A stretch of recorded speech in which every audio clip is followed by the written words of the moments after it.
He's going to send me away. Then we've got to part. I'm afraid so. It's a very painful parting. It is always painful to part from those whom one has known for such a brief space of time. The absence of old friends one can endure with equanimity, but even a momentary separation from those to whom one has just been introduced is almost unbearable. Thank you.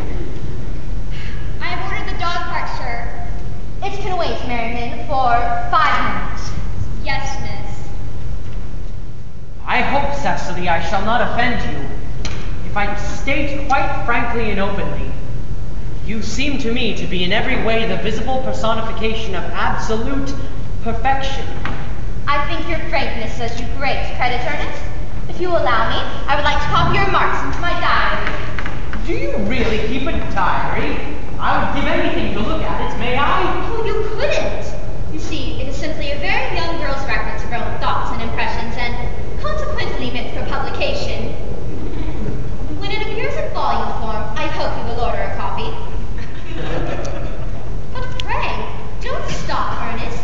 I delight in taking down from dictation. I've reached absolute perfection. You can go on. I'm quite ready for more. Oh, but don't cough, Ernest. When one is dictating, one should speak fluently and not cough. Besides, I don't know how to spell a cough.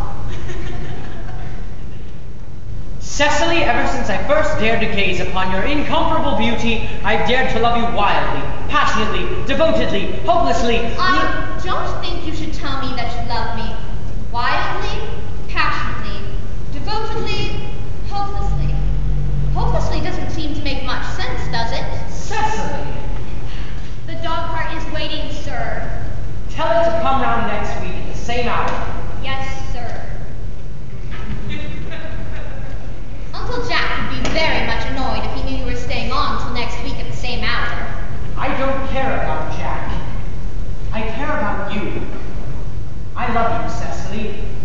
You will marry me, won't you? You silly boy, of course. Why, we've been engaged for the last 3 months. For the last 3 months? Yes, it will be exactly 3 months on Thursday. But how did we become engaged? Well, ever since dear Uncle Jack confessed to us that he had a younger brother who was very wicked and bad, you, of course, have formed the chief topic of conversation between myself and Miss Prism. And a man who is much talked about is always very attracted. One feels there must be something in him after all. I dare say it was foolish of me, but I fell in love with you, Ernest. Darling. And when was the engagement actually settled? On the 14th of February last. Worn out by your entire ignorance of my existence, I determined to end the matter in one way or the other. And after a long struggle with myself, I accepted you under that dear old tree there. The next day, I went out and bought this little ring in your name that I promised you always to wear. Did I buy you this? It is lovely, isn't it? Yes, you've wonderfully good taste, Ernest. It's the excuse I've given you for leading such a bad life. And this is the box in which I keep all your dear letters. Letters? But my dear Cecily, I've never written you any letters. You need hardly remind me of that, Ernest. I remember only all too well I was forced to write your letters for you. I wrote always 3 times a week and sometimes oftener. Might I read them, Cecily? You couldn't. That would make you far too conceited. The 3 you wrote me after I'd broken off the engagement are so beautiful and so badly spelled that even now I can hardly read them without crying a little. But was the engagement ever broken off? Of course it was. On the 22nd of last March. You may see the entry if you'd like. Today I broke off my engagement with Earnest. I feel it is better to do so. The weather still continues charming. But why had you broken it off? What had I done? I had done nothing to you, Cecily. I'm very hurt indeed to hear that you had broken it off, especially when the weather was so charming. It would hardly have been a really serious engagement if I hadn't broken it off at least once, but I forgave you before the week was out. What a perfect angel you are. You dear romantic boy. I hope your hair curls naturally, does it? Yes, with the help of others... I'm glad to hear it. You'll never break off the engagement again, Cecily. I don't think I could, now that I've actually met you. Besides, of course, there is the question of your name. Yes, my name, of course. Well, you mustn't laugh at me, darling, but it has always been a girlish dream of mine to love somebody whose name was Earnest.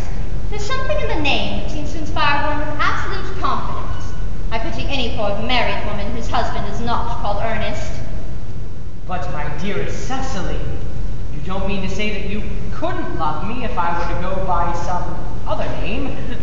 But what name? Oh, any name you like. Algernon, for instance.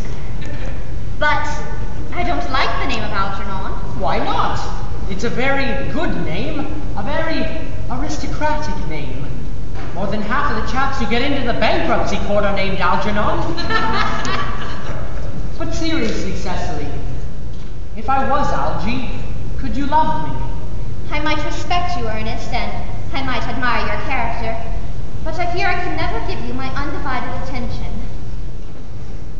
Cecily, your rector here, I assume, is well researched in the practices and ceremonies of the church. Yes, Dr. Charlesville is a most learned man. He's never written a single book, so you can imagine how much he knows. I must see him on a most important christening. Most important business. Oh? I shan't be gone more than a half hour.